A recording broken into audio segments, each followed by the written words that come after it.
사랑하는 교제식교회 성도 여러분, 지난 한 주간 잘 지내셨습니까? 하나님의 말씀을 사모하여 예배 자리에 나오신 여러분들을 주님의 이름으로 환영하고 축복합니다. 오늘 저와 여러분이 함께 읽고 듣고 나눌 말씀은 사사기 14장 1절로 15장 20절까지 말씀입니다. 사사기 14장 1절로 15장 20절 말씀은 여러분이 가지고 계신 개역개정판 성경 구약편 386페이지부터 389페이지 즈음에 나와 있습니다. 다 찾으신 줄로 알고 제가 하나님의 말씀을 봉독합니다.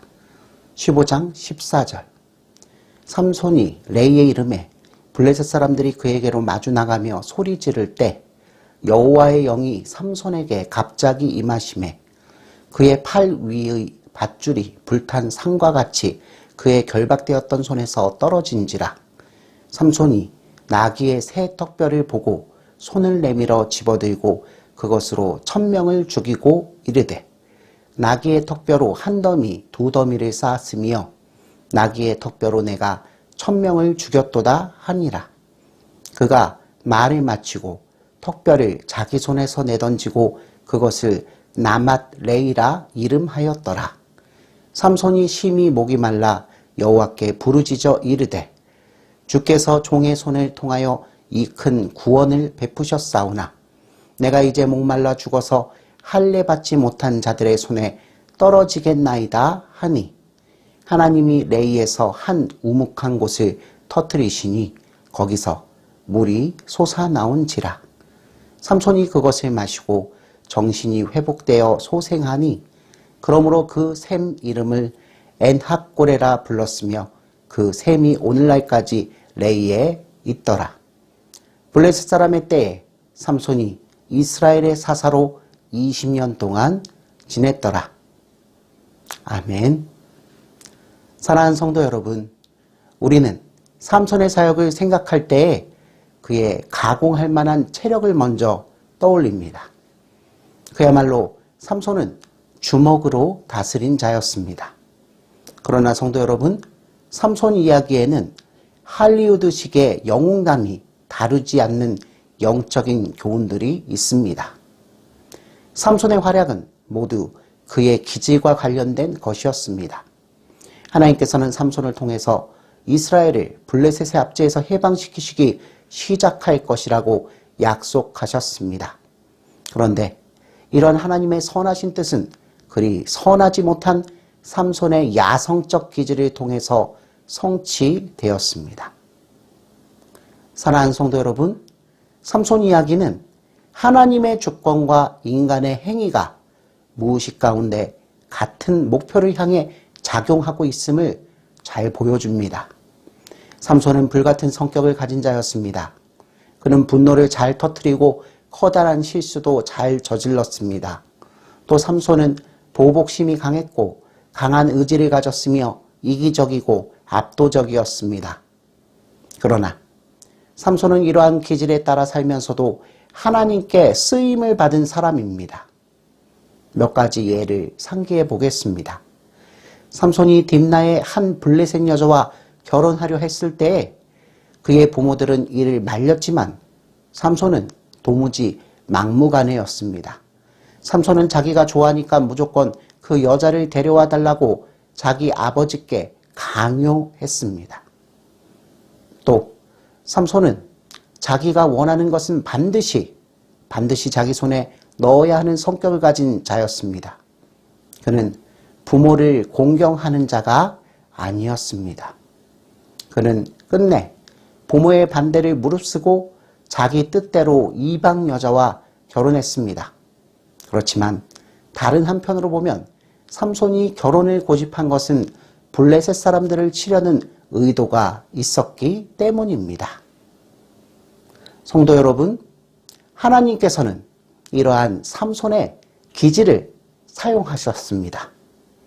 그러나 삼손의 부모는 이 일이 여호와께로 나온 것인 줄을 도무지 알지 못했습니다. 둘째로 삼손은 호언장담을 잘했습니다. 그는 결혼잔치에서 수수께끼를 놓고 청년들과 내기를 했습니다. 삼손은 지는 편이 베옷 30벌과 겉옷 30벌을 내놓아야 한다고 호방하게 소리쳤습니다.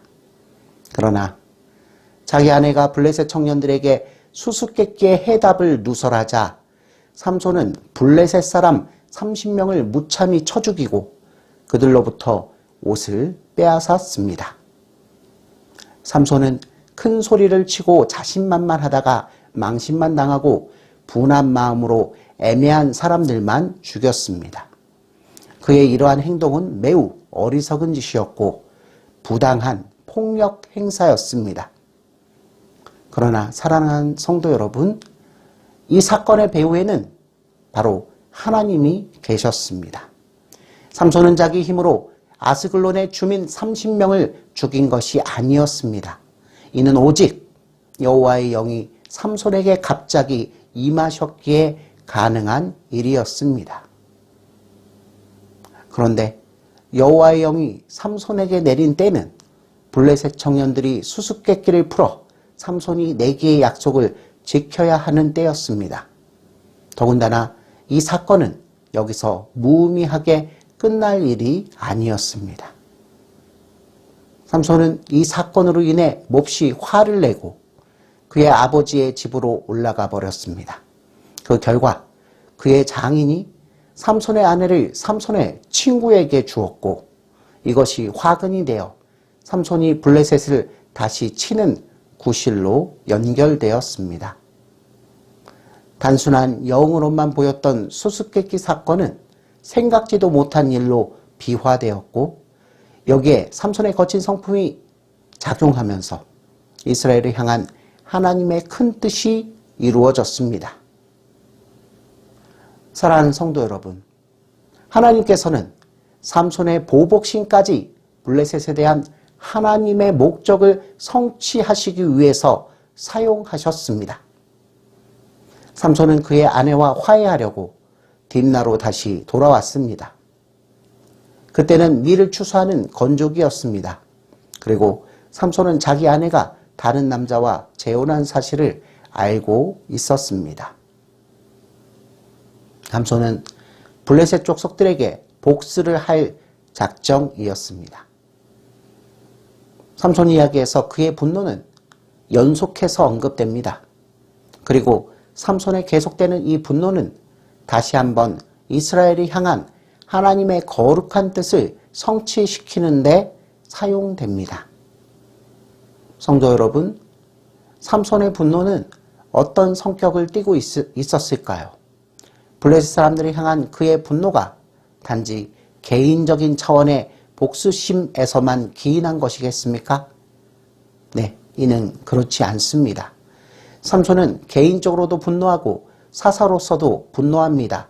그리고 바로 이 두 측면이 삼손의 상과 사역에서 서로 엮어지면서 함께 작용하여 이스라엘과 블레셋을 향한 하나님의 큰 뜻이 성취되었습니다. 하나님께서는 블레셋이 이스라엘을 괴롭힐 때 화산처럼 폭발할 수 있는 기질을 가진 구원자를 원하셨습니다. 삼손이 바로 그런 인물이었습니다. 하나님께서는 삼손에게 화산처럼 폭발하는 역발산 기계를 허락하여 주셨고 하나님의 목적에 쓰임받을 수 있도록 그의 사생활까지 섭리하시면서 삼손의 삶이 블레셋에게 강한 몽둥이가 되게 하셨습니다. 이런 까닭으로 하나님께서는 삼손을 당신이 원하시는 때에 이스라엘 사람으로 태어나게 하셨고 또 그에게 필요한 은사들을 친히 주시며 삼손을 사사로 준비시키셨습니다. 그렇다면 성도 여러분, 이제 우리는 이 삼손을 어떻게 이해할 수 있겠습니까? 네, 그렇습니다. 삼손은 오직 이스라엘과 블레셋을 향한 하나님의 거룩한 뜻을 이루기 위해 하나님께서 친히 마련해 두신 구원의 도구요 청지기였던 것이었습니다. 이런 삼손은 여우들을 사용해서 메마른 건조기에 블레셋의 밀밭과 과수원들을 쑥대밭으로 만들어버렸고 블레셋 사람들은 삼손을 건드릴 수 없으니까 그의 처가를 불태워 버립니다. 이에 삼손은 다시 분노합니다. 그리고 이 사건은 삼손이 블레셋을 공격할 수 있는 또 다른 구실이 됩니다. 블레셋에 대한 개인적인 분노와 블레셋의 압제에서 이스라엘을 구원하는 데 하나님의 도구로 예비된 사사로서의 분노는 이제 하나로 엮어져서 하나님의 거룩한 뜻을 이루어드리는 보복심으로 타오릅니다. 사랑하는 성도 여러분, 이러한 삼손의 기질은 하나님께서 그에게 주신 소명에 걸맞습니다. 삼손의 기질과 그의 소명은 이제 한 쌍처럼 함께 어우러져 작용합니다. 삼손이 블레셋 사람들을 분노로 죽인 때에는 개인적인 복수를 한 것이었지만 이것은 동시에 하나님께서 삼손에게 주신 소명을 성취한 것이었습니다. 삼손은 철저히 그의 기질대로 행동했습니다. 그러나 그의 길을 인도하시고 역사하신 분은 오직 하나님 한 분이셨습니다. 삼손은 자기 기질대로 행한 것이었지만 하나님께서는 이스라엘과 블레셋을 향한 당신의 거룩한 뜻에 따라 삼손에게 대승을 허락하셨습니다. 그렇다면 성도 여러분, 삼손의 나쁜 기질이 하나님의 선한 목적을 위해 사용되었다고 해서 삼손의 이 부정적인 성격들을 정당화할 수 있겠습니까? 네, 그것은 그렇지 않습니다. 보라산과 같은 삼손의 성격은 결코 좋은 것이 아닙니다. 절제되지 못한 삼손의 어리석은 행동들은 그에게 평생 큰 불행을 가져왔습니다. 삼손은 행복한 결혼 생활을 누리지도 못했고 평생을 이스라엘과 블레셋 땅을 왕래하며 홀몸으로 싸우면서 매우 힘들게 살았습니다. 사랑하는 성도 여러분, 하나님께서는 나 자신의 나쁜 기질뿐만 아니라 다른 사람의 그릇된 동기까지도 하나님의 뜻을 이루기 위해 사용하실 수 있습니다. 그 예로서 리브가의 오빠인 라반을 들 수 있습니다. 라반은 교활하고 욕심이 너무 많았습니다. 라반은 아브라함 가문이 부자라는 것과 리브가가 아브라함의 종에게서 받은 금 코걸이와 금 손목걸이를 보고서 여호와께 복을 받은 자여 들어오소서라고 속보이는 소리를 하면서 아브라함의 종을 환대했습니다. 또 라반은 나중에도 재물의 욕심 때문에 리브가의 아들인 조카 야곱을 속여 오랫동안 붙잡아 두었습니다. 그러나 하나님께서는 라반의 좋지 못한 탐심을 이용해서 야곱의 생애에 커다란 교훈과 훈련이 되게 하셨습니다. 하지만 성도 여러분, 하나님께서는 결코 라반의 탐욕을 칭찬하시지 않았습니다. 그의 속임수와 악한 동기가 비록 하나님의 택함을 받은 야곱에게 유익한 영적인 자료로 사용됐다 하더라도 라반은 하나님과의 밀착된 교제의 축복을 결코 누리지 못했습니다. 사랑하는 성도 여러분, 하나님께서 나의 세속적이고 자아중심적인 성품 때문에 나를 사용하실 때에는 나 개인의 삶에서 영적인 축복을 체험하지 못합니다. 삼손은 하나님의 쓰임을 크게 받았지만 그의 삶에는 영적인 기쁨이나 안식이 없었습니다. 성도 여러분, 하나님께서는 저와 여러분들의 거친 성품이나 모난 성격을 주님의 어떤 목적을 성취하시기 위해서 능히 사용하실 수 있습니다. 그러나 이때 우리가 기억해야 할 것은 우리가 그런 나쁜 기질을 가지고 있는 한 저와 여러분의 삶에는 평안이 없고 하나님과의 개인적인 교제에서 오는 영적인 평강을 누리지 못한다는 것입니다. 우리 주변에는 그다지 호감이 가지 않는 성격을 가졌거나 기본적인 수준의 인격도 제대로 갖추지 못한 사람들이 하나님의 일에 쓰임을 받는 일이 종종 있습니다. 그러나 그런 일꾼들이 반드시 하나님께서 기뻐하시는 온전한 종들은 아닙니다. 하나님께서는 우리의 성품이 주 예수 그리스도를 닮지 않으면 결코 기뻐하시지 않습니다. 그러나 하나님의 선한 목적을 위해 성품의 결함이 있는 자들까지도 하나님의 위대한 구원 사역에서 쓰임을 받습니다. 이것이 바로 하나님의 주권적인 섭리입니다. 사랑하는 성도 여러분, 삼손은 하나님의 전적인 은혜로 구원받은 사람의 전형적인 신뢰요, 대표적인 모델입니다. 저와 여러분을 포함한 모든 성도들은 오직 하나님 편에서 거저주시는 은혜로만 구원을 받았습니다. 그러나 삼손이라는 인물을 살펴보면서 저와 여러분들은 우리를 향한 하나님의 은혜가 얼마나 큰 것인지를 새삼 실감하게 됩니다. 성도 여러분, 삼손의 인격에는 심각한 결함이 많이 있었습니다. 삼손은 자기만 아는 이였습니다. 또 그는 오직 완력으로 모든 것을 해결하는 자였습니다. 그는 자기가 갖고 싶은 것을 꼭 손에 넣어야만 하는 이기주의자였습니다. 다음으로 삼손은 격분을 잘하는 불같은 성격의 소유자였습니다. 그리고 그는 무려 3번씩이나 아름다운 여자들의 유혹에 넘어갔습니다. 마지막으로 삼손은 나실인의 금기사항마저도 전혀 지키지 않았습니다. 그런데 삼손의 이러한 기질들은 거룩하시고 전능하신 하나님의 사역과 긴밀히 연결되어 있습니다. 하나님께서는 삼손의 부정적인 모든 것들을 사용하셨습니다. 그렇다면 성도 여러분, 삼손이 하나님께 받은 구원은 어떤 구원입니까? 삼손이 하나님의 구원 앞에서 내놓을 만한 그럴듯한 이유와 조건들은 무엇이 있습니까? 아무것도 없지 않습니까? 이런 까닭으로 삼손이 하나님께 받은 구원은 철저히 하나님 편에서부터 일방적으로 받은 말 그대로 은혜 구원입니다. 그는 하나님의 은혜가 아니면 다른 어떤 것으로도 도저히 구원받을 수 없는 자입니다. 사랑하는 성도 여러분, 우리는 어떻습니까?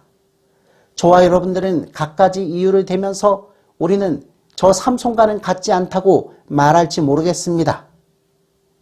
그럼 우리는 하나님의 은혜를 받을 만한 특별한 조건이나 자격이 있는 자입니까? 그렇다면 하나님의 아들이시며 구세주이신 예수 그리스도께서 매어 달리신 십자가는 도대체 무슨 의미가 있다는 말입니까? 예수님의 십자가는 이 땅에 살아가는 모든 사람들의 죄를 위한 것이었습니다. 이를 요한일서 2장 2절 말씀에서는 그는 우리 죄를 위한 화목제물이니 우리만 위할 뿐 아니요 온 세상의 죄를 위하심이라고 말하고 있습니다. 성도 여러분, 저와 여러분들도 이 세상에 속한 죄인입니다.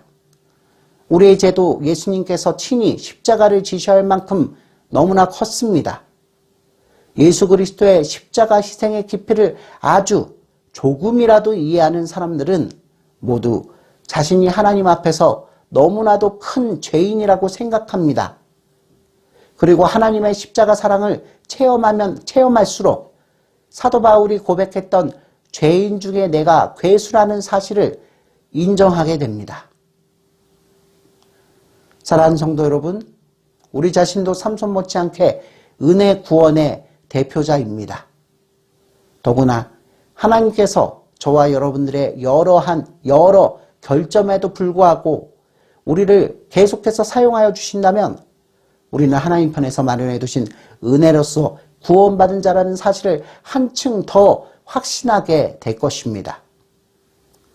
따져보면 자기가 잘나서 하나님의 자녀가 되고 하나님의 쓰임을 받는 자는 이 세상 가운데 아무도 없습니다.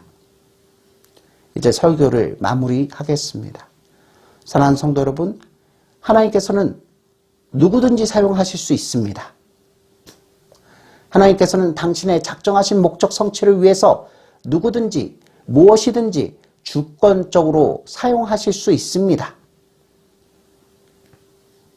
예수님께서는 사람들이 예수님을 메시아로 찬송하지 못하도록 침묵시키면 돌들을 시켜서라도 소리 지르게 하실 수 있다고 말씀하여 주셨습니다. 또 하나님께서는 모세의 손에 잡힌 평범한 지팡이도 사용하셨습니다. 이뿐만 아니라 하나님께서는 발람이 하나님의 뜻을 따라 예언하도록 그의 나귀의 입을 열어서 말을 하게 하셨고, 베드로를 회개시키시려고 그가 주님을 모른다고 부인할 때 닭이 3번이나 울도록 하셨습니다. 그러나 성도 여러분, 단순히 하나님의 도구로 쓰임을 받는다고 해서 하나님께서 주시는 영적인 축복도 자동적으로 함께 받는 것은 전혀 아닙니다. 그러면 우리는 어떻게 해야 합니까? 하나님의 깊은 영적인 축복들을 누리면서 먼저 우리의 성품과 기질들이 변화되어야 합니다. 성도의 최대 특권은 바로 하나님을 항상 의식하면서 당신님의 뜻과 성품을 본받는 것입니다. 삼손은 믿음의 사람이었습니다. 그러나 그는 하나님의 일을 하면서도 깊은 즐거움이나 평강의 축복은 누리지 못했습니다. 사랑하는 성도 여러분, 삼손이 좀 더 영적인 삶을 살았더라면 그는 분명히 하나님을 훨씬 깊은 차원에서 알고 섬기게 되었을 것입니다. 하나님께서는 자비하시고 주권자이시기 때문에 삼손의 거친 성품에도 불구하고 그를 택하시고 이스라엘의 구원을 위해서 크게 사용하셨습니다. 그러나 삼손 자신은 하나님의 성품을 담는 자들에게 내리는 영적인 축복은 향유하지 못했습니다. 성도 여러분, 삼손은 자신이 하나님의 소명을 받았다는 것을 확신했습니다. 그러나 그는 기분대로 살고 기질대로 행동했습니다. 그럼에도 불구하고 하나님의 뜻과 삼손의 이 어리석은 행위들은 신비한 섭리로 함께 융화되면서 하나님의 선한 목적을 차근차근 성취해 나갔습니다. 그 결과 삼손은 이스라엘에게 여러 번 대승을 안겨주었습니다. 하지만 그의 사역은 성공했을지라도 그의 두 눈은 빠져버렸습니다. 성도 여러분, 나의 나쁜 기질은 비록 하나님께서 선용하실지라도 내게는 불행을 가져다 줍니다. 그러므로 저와 여러분들은 반드시 하나님을 항상 의식하면서 하나님의 뜻과 성품을 본받는 자리로 나아가야 합니다. 이것이 바로 자기 죗값을 전혀 치를 능력이 없는 저와 여러분들의 구원을 위해 하나님 편에서 손수 마련하시어 속전되신 예수 그리스도를 신앙하는 성도의 본분입니다. 아멘.